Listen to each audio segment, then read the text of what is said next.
Hey, today is April 12th, 2025, and today I am 57 years old. Today is my birthday. So normally birthdays are about giving and receiving gifts, or I guess receiving gifts. But on this birthday, Lord has placed it on my heart to offer a gift instead.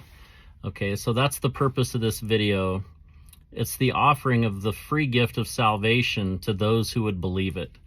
If you're on the fence about this whole Jesus thing and you're basically, in rebellion against God, if you're to be honest about it, I'd like to take you through a good person test. So the first question on the good person test is, do you believe that you're basically a good person? Now, most of us would agree or would say, and even the Bible affirms that most people will declare their own goodness, okay?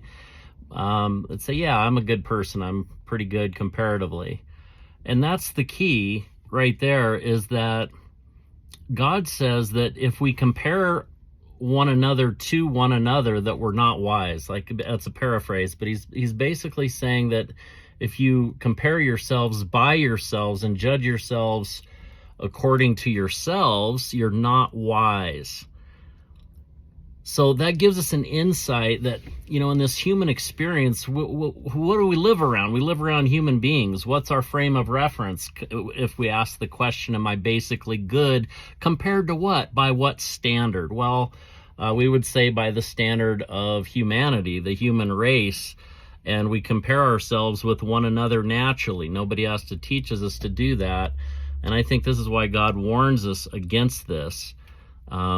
We are maybe good compared to our neighbor, but the thing is, when we're speaking about eternal matters, when we're talking about eternity, what matters is God's standard. So that the question really needs to be, how do we stack up against God's standards for goodness? Because he's the judge. He's going to be the one who has, or not is going to be, he is the one who has all authority to judge the human race as his creation. Right? And so that standard of morality was given a long time ago to Moses by God, directly written by the very fingers of God in the Ten Commandments. So most of them, or about half of them, pertain to our relationship with God, and the other pertains to our relationship with humanity. And so let's get the right standard if we're going to ask the question, am I basically a good person? Okay, so let's run through a few of the Ten Commandments. The first is that you